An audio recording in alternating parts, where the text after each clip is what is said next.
Welcome everyone to the Hour of Prophecy. Today we're going to venture into the affirming depths of God's 6,000-year clock. Did you know that we can really tell that this 6,000-year period is almost over? From the ocean sentiment to patriarchal ages, from Niagara Falls to human history, they all announced that a millennial alarm clock is about to ring. Daniel even gets in on the act. We're going to show you exactly why 6,000 years are almost over. Lesson number 2, how close are we to the end of those 6,000 years? Let's first note how history identifies with this millennial week of time, as we talked about in our last lesson. There's the 6 millenniums, and then that is followed after the second coming of Christ by that last or 7th millennium. Then the earth is made new once again during the 8th. This is the millennial week of time. One of the interesting questions that we want to answer here now briefly is, what did the ancient religious thinkers perceive regarding this? Well, looking at Jewish history, we find from the Jewish Encyclopedia this thought. Ancient concepts of Earth's age were transformed in Jewish eschatology into a world week of 7 millenniums, corresponding with the week of creation. The verse, 1,000 years in thy sight are but as yesterday, Psalms 94, having suggested the idea that the present world of toil is to be followed by a sabbatical millennium, the world to come. In the Epistle of Barnabas, which is dated around 150 A.D., he said this, "Consider, my children, what signify the words, he finished them in 6 days. They mean this, that in 6,000 years the Lord will make an end of all things.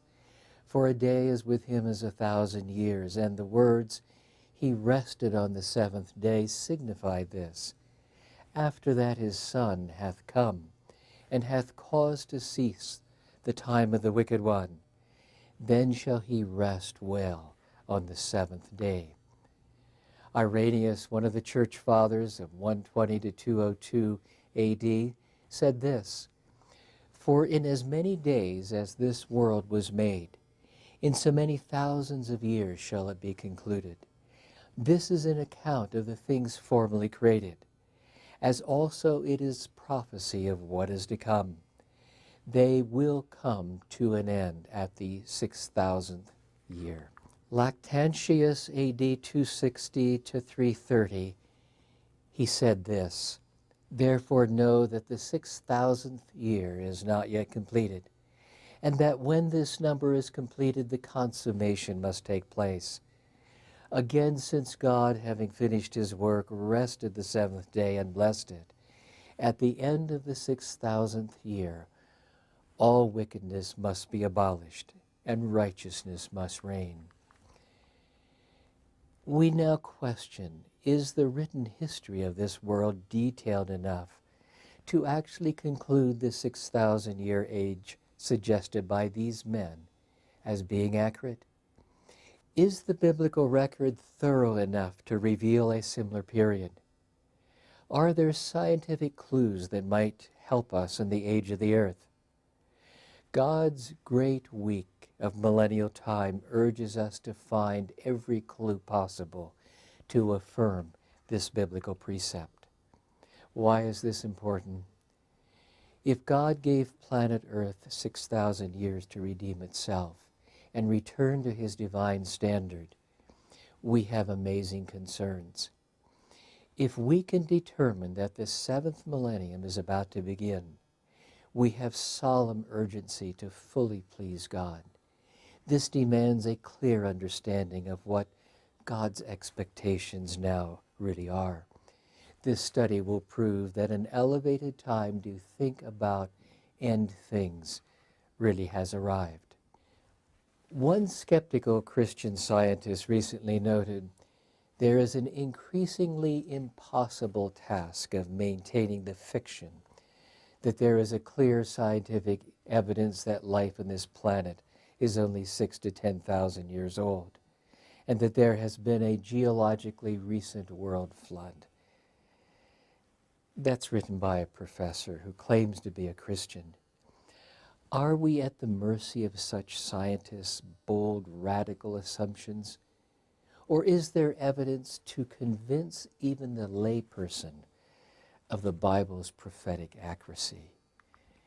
Our issue will not be how old are the rocks, the planet Earth, or its cosmos. We are interested in a 6,000-year period since the fall of Adam and Eve. In this study, we are going to explore what is known about the ages of the past. If we can show that a 6,000-year period is almost ended, once again it will be important evidence that Jesus is coming soon at the end of the 6. Looking at this 1 through 7 millennium graphically, we then expand on number 6, which we know we are in, into the different centuries of that 6th millennium. We are now in the last century, or the 10th century of that period of time, and we are right near the very end of that. Right after it ends, the second coming of Jesus is going to occur. And our question, as we want to delve into these things today, is how close are we to the end of that 10th century? The many genealogies of the Bible are difficult to evaluate within a time framework. One exception, however, exists: the period between Adam and the flood. Though the Septuagint has a vastly different age list, we rely here on the Masoretic text and the Dead Sea Scrolls. In those records, it notes that Noah was 600 years old when the flood came. Genesis 7, verse 6. This may seem too old for that colossal boat ride, but God is precise. This is an important reference age for us to study. In the 600th year of Noah's life, in the 2nd month, the 17th day of the month, the same day were all the fountains of the great deep broken up, and the windows of heaven were opened, Genesis 7:11. Did you note all the numbers? Not only is Noah's age given, but the month Yar and the specific day when the flood began. This would coincide with our April-May period. For an event that occurred over 4,000 years ago, we have stunning calendar details. Of the ancient pre-flood heads of families, additional ages are noted. We're not going to go over all the details of this list, but just to look at a couple of the key ones to give you a momentum of some of the thinking and information that is in the Bible. These are the antediluvian patriarchs. In Genesis 1:27, Adam was created. That is year 0. In Genesis 5:3, Seth is born when Adam is 130 years of age. So that is year 130 after creation. And then we go down the different patriarchs at this particular time when the next oldest child was born. And finally we get down to Noah. He was born when Lamech was 182 years old. That puts us 1,056 years after creation started.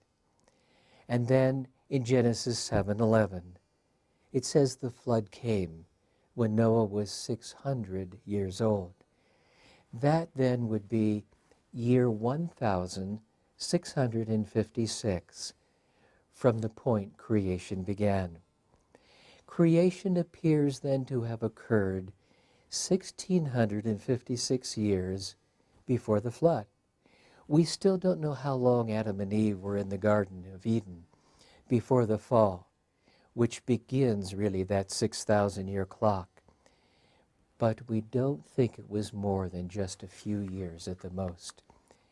The next genealogy that seems to be fairly well established covers the time from Shem's son, Arphaxad, to Jacob, born when Isaac was 60 years old. These are covered in Genesis 11, 21, and 25. Their 11 patriarchs brings us to the year 2168 from creation. We are now given amazing details in the narratives of other stories that clarify more about ancient time. Noah lived 350 years after the flood, Genesis 9, 28 and 29. 2006 years after creation, it says Noah died. Let's now analyze more details that we can get from the scriptures. Number one, 2 years after the flood, Shem had Arphaxad. That would be year 1658 after the creation. Abraham was born to Terah 350 years later, Genesis 11:10. Number two, from verses 10 through 32, time genealogies cover 9 generations from Shem, Noah's son, to the death of Terah, Abraham's father. The earth was 2081 years from creation when Terah died. That was the year that Abraham first received the covenant promises from God, Genesis 12, 1 through 4. Abraham was 75 years old when he received those promises. That would be year 2081 from creation. The next point, number 3, Galatians 3, 16 and 17, with a cross-reference to Exodus 12, 40 through 41, reveals that the law was given at Sinai 430 years after Abraham received the promises. 2081 plus 430 takes us to the year 2511 after creation to the Sinai experiences. Number 4, and the last point here in this list, in 1 Kings 6:1, it brings us up to the 4th year of Solomon's reign, when the temple building had been started.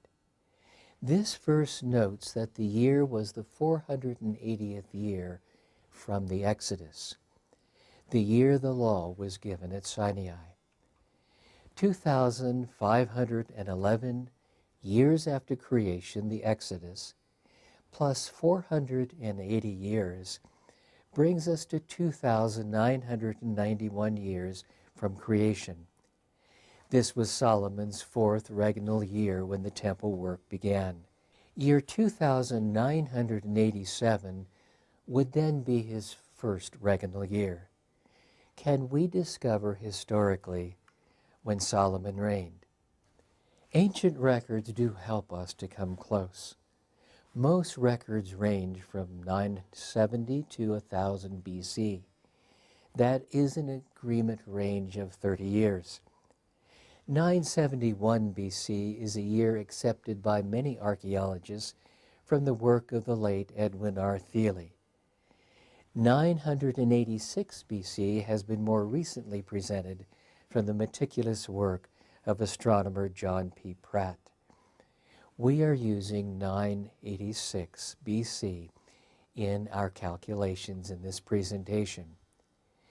This is what we have discovered thus far graphically. There we find creation, and below the main line we have the time of the years since creation. When the flood came, it was 1,656 years. That would be 2,345 BC. Arphaxad came in 1,658. Abraham came on the scene when he was 75 years old and received the covenant in 2,081 years since creation, and that's when Terah died. The law was given at Sinai in 2,511 years from creation. And all the calculations then move us to the time of Solomon's 1st year of reign, 986 BC. That would be 2,987 years from creation. This is our key to calculate to our present day. This can then give us a wonderful clue as to the age of the earth. 2,987 years after creation that Solomon began his first regnal year, 986 years before Christ's era, that is 986 BC, that equals 3,973 years to 0 BC. Then 3,973 years plus 2011 brings us to 5,984 years since creation. We are not attempting to develop an exact date when Christ will come. Our objective is to see if that 6,000-year end is very close, and from this it is. What does this all say? Jesus is coming very soon. Many prophetic formulas suggest that we are between 5,969 years and 6,061 years since creation. Thus far in our study, we have two biblical periods, 6,016 years from creation, and that's from Daniel 8:14 we discussed in Lesson 1. Number 2, 5,984 years from the patriarchal study here. Now let's step into another realm to continue building our information. What does the physical world show? Does it come close to the approximate biblical data? There is much evidence to corroborate with the Old Testament accounts. The biblical date for the flood of 2,345 BC is within 100 plus minus years using other methods of calculation. Let's look at some of the evidence from the natural world. First of all, let's review the bristlecone pine. In 1957, the Methuselah was cored, and they found 4,789 rings. In 1964, Prometheus was cored, and they found 4,844 rings. Calculating from the flood Methuselah's age, the earth would be 6,499 years, and from Prometheus, 6,547 years. Are we dealing with a 6 millennial period? Since there are many factors that might influence the number of rings within the tree, many years there are 2 rings that occur. The figures given are the maximum years that the tree really could be in age. Conclusion, time is short. Evidence from human history. The early work of archaeologists gleaning information from Egyptian, Babylonian, and Sumerian tablets initially set those civilizations at 3,000 plus BC. More recent studies reveal that that was too old. They are now placing the oldest Sumerian tablet, tablet number 2426, at 2385 BC. This would reflect a people with writing skills immediately post-flood. Add 2,385 BC to 1,556 years before the flood, one gets 5,951 years from creation. Again, a biblically young earth. Time is short. Evidence from planet Earth. The Earth's rotational speed is gradually slowing down. Currently, it is around 1,000 miles an hour at the equator.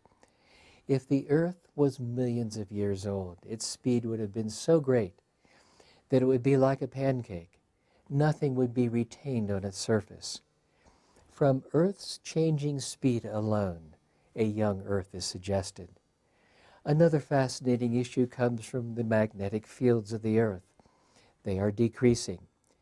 If we could look backwards from the present trend to 20,000 years ago, it would have been a liquefied mass and no life. There's more to this magnetic field issue. The sun changes its electrical fields every 11 years. The next time it will change is in 2012. Between then and the end of 2015, it is anticipated that there will be many celestial events. There is something very fascinating regarding our Earth.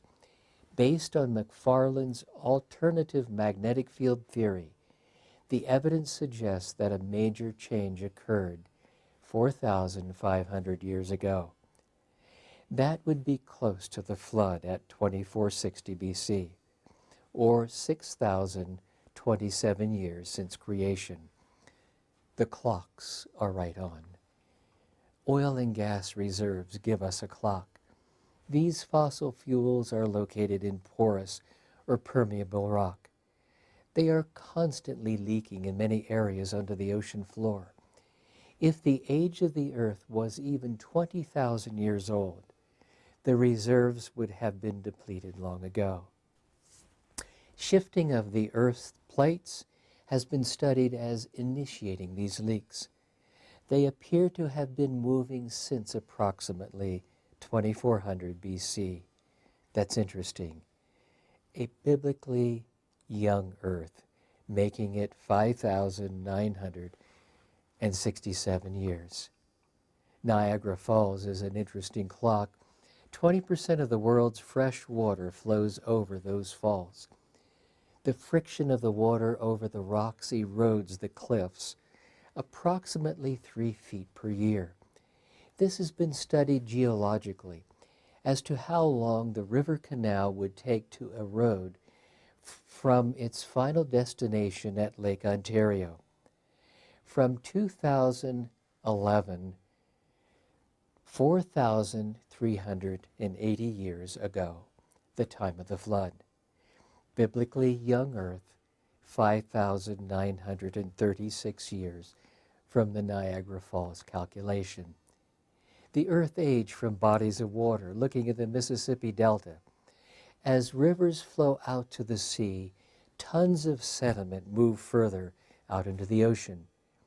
The depth of the silt and the pattern of its deposits are clues as to how long it took to form. Studies now show that the present delta deposits have accumulated for approximately 4,400 years. It all started at the flood. 300 million cubic yards of mud are deposited into the Gulf of Mexico each year from the Mississippi Delta, 5,956 years ago through these calculations. Looking at the thickness of the ocean sediments, sediment ranges are only a few thousand feet thick on the ocean floor. The rate of sediment buildup has been studied also extensively. The thickness is consistent with the time of Noah's flood. This is a major argument for the age of the earth and the biblical period of 6,000 years. A biblically young earth is in view. Time is getting short. Coral growth patterns is another area to learn from. Coral growth patterns now reveal that the earth is quite young. There are no known coral formations that are older than 3,500 years old. A biblically young earth is in view. Biological material decays too fast. This is interesting. Natural radioactivity, mutations, and decay degrade DNA and other biological materials quite rapidly. The longest it can survive in nature, where it can be identified, is 10,000 years. Yet DNA has been found in bones, insects, dinosaur fossils, and even in Neanderthal man, all said to be hundreds of thousands of years old. As scientific refinement of DNA studies has progressed, it has been concluded that Mother Eve of the human race could not be older than 6,000 years. Radio halos are fascinating. When a radioactive element is formed, it puts out a specific kind of radiation activity. It's radioactive. Based upon its power, Those beams travel a distance over a period of time, then slowly dissipate. The red area in this picture is a chemical scar, where such radioactivity beamed out, but here it suddenly stopped. They are called radiohalos in rock, from polonium-210. Many of these are found in the Colorado Plateau. Something rapidly halted those powerful radioactive beams as they began to pass through a liquid mass, then suddenly became solid. This is evidence for the flood and support. Once again, a young Earth, the biblical story, if you please. Too much helium in minerals is another area of good scientific study. Radioactive uranium and thorium generate helium ions as they decay to lead. A study published in the Journal of Geophysical Research shows that such helium produced within zircon crystals, deep in hot granite rock, has been leaking for only 4,000 years. This is based on an excess of helium in those crystals related to the radioactive rate of decay. This is again evidence for a very young Earth. Another area is too much carbon-14 deep in geological strata. The half-life of carbon-14 is 5,700 years. After 250,000 years, there should be basically no carbon-14 in a given layer of Earth. Yet all deep natural sources of carbon below the Ice Age strata contain significant levels of carbon-14, even though this strata is supposed to be millions or billions of years old. Scientists are unable to account for this.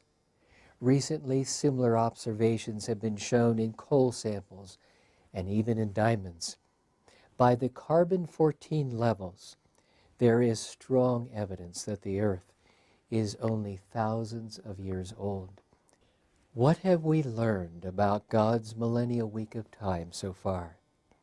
Well, the biblical ages show us 6,016 years from the Daniel study, 5,984 years from the patriarchs. Looking at the natural world age derived from different areas, the bristlecone pine gives us approximately 6,000 years. Human history, approximately 5,951 years. The magnetic field, 6,027 years. Oil leakage, approximately 5,967. Niagara Falls, 5,936. Mississippi sediment, 5,956. The coral patterns, 5,006 years. Though these are only approximations, they confirm that the concept of a 6,000-year redemptive plan is precise and pending. Intriguingly, the average of all these items is 5,978 years. From other prophecies, we have persuasive reason to believe that we are just over 6,000 years from creation and just shy of the 6,000-year point from when Adam and Eve fell. God teaches us about the 6,000-year redemptive period in another way by a unique metaphor. The millennial week in the Shemitah cycles. Now that we know that the earth is close to that 6,000 year, we visit once again Revelation's millennial story. Notice this sequence. In chapter 17 is the final imagery of Babylon's apostasy. Chapter 18 is the final call to come out of Babylon's apostasy and the onset of God's wrath. Chapter 19 is an invitation to the saved, the marriage supper of the Lamb. This is at deliverance, then the second coming. Chapter 20 is that millennium in heaven. Chapter 21 is the new heavens and the new earth. The 6,000 years of dealing with sin precedes the millennium in Revelation. The millennium in heaven is the seventh. Since an eighth is always a beginning again, new, this beautifully corresponds with the theme of a new heavens and a new earth in chapter 21. Once again, we review this simple little graph. We have creation and a question mark as to that point, then the fall of Adam and Eve, and this is followed by the 6 millenniums, and the anticipation of Christ's coming now is with us at this time. We are presently just before the end of that 6th millennium. Then the 7th millennium will be a reign in heaven with Christ. That's Revelation 20. And finally, the new heavens and the new earth will be that 8th millennium that is in anticipation. A tragic experience came to God's people shortly after they left Egypt. In spite of the miracles of the Exodus, the Red Sea, and the amazing display of His glory and power in Mount Sinai, a few days without their visible leader, and many of the Israelites made a golden calf to worship and put their trust in.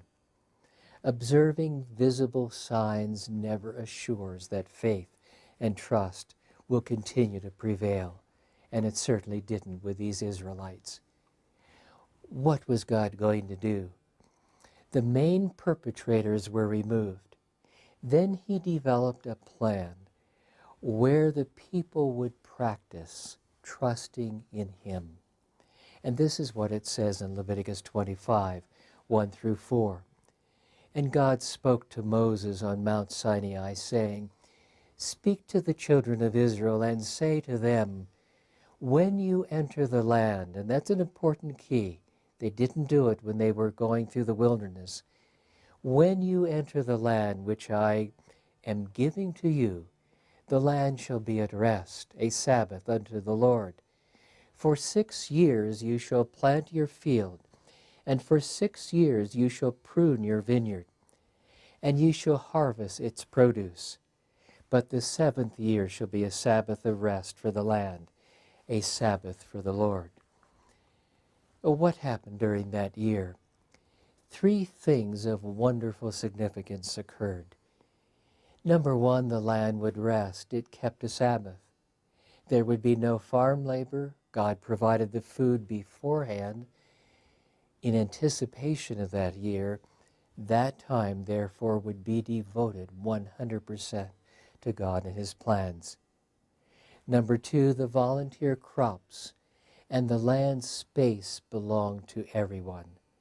This showed that everyone was a family and everything was to be fully shared. Point number 3, any family member who had a debt was to be forgiven that debt 100%. There was no bondage to another to persist. This concept was prophetically given to Isaiah. He said, "The Spirit of the Lord is upon me, because the Lord hath anointed me to preach good tidings unto the meek. He hath sent me to bind up the brokenhearted, to proclaim liberty to the captives, and the opening of the prisons to them that are bound." And then he finished the verses off, "to proclaim the acceptable year of the Lord," a Shemitah, a sabbatical year. That year occurred every 7 years. The sabbatical year, the acceptable year of the Lord, and its message of renewal reminded God's people of the heavenly Canaan. There they would be sustained by God in an atmosphere of glory near His throne.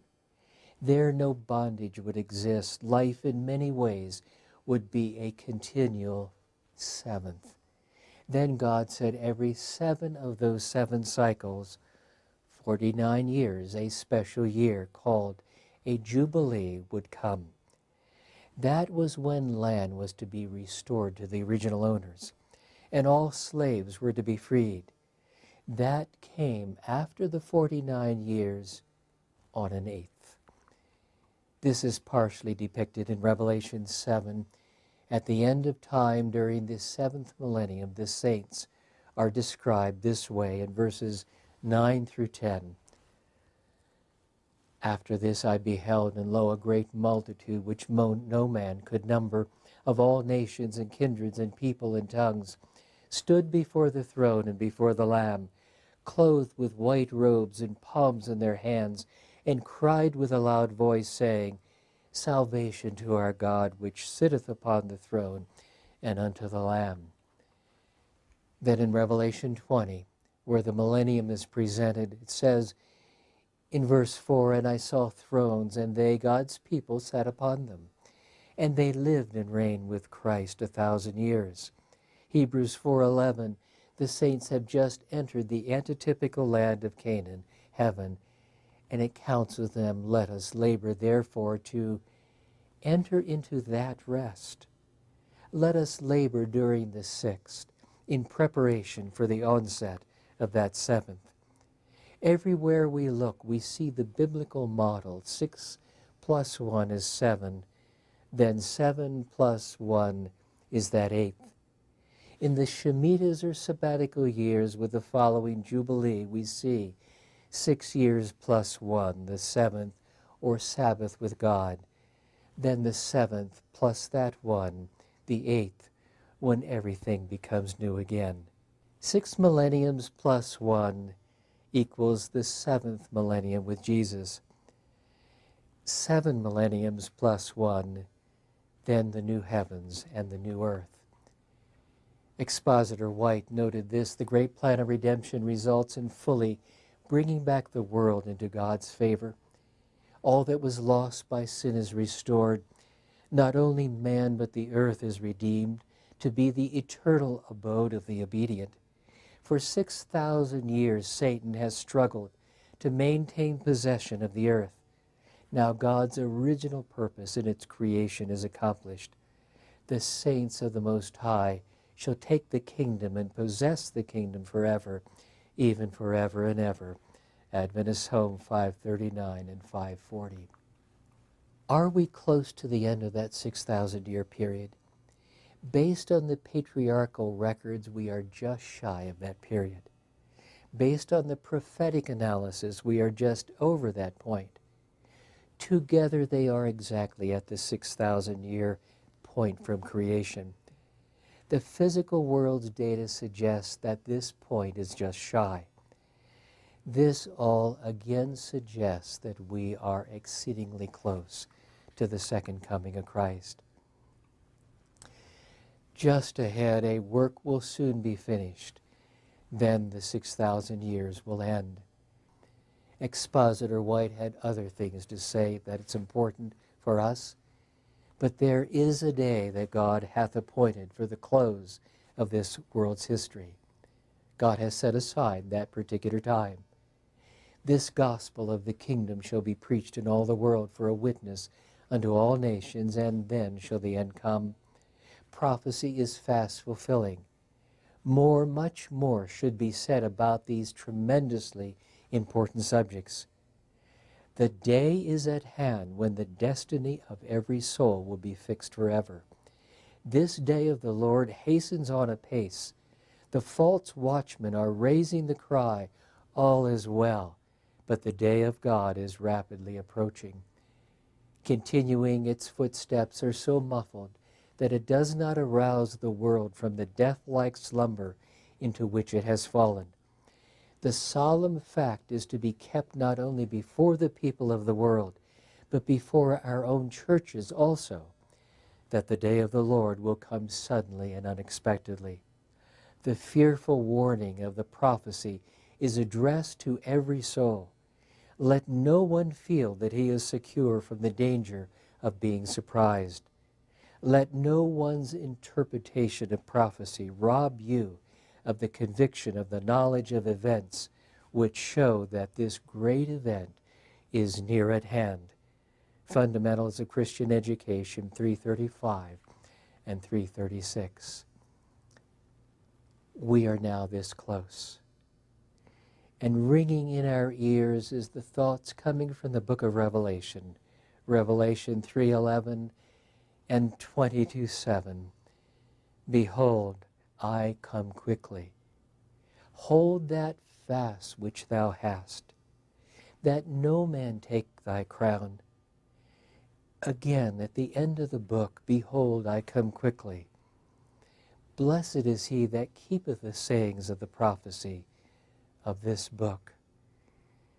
Our prayer for you today, viewers of this special study, is that you will sense the urgency of the hour that we are living in, and that you will take deeply to the heart that Jesus is really coming soon. Let us pray.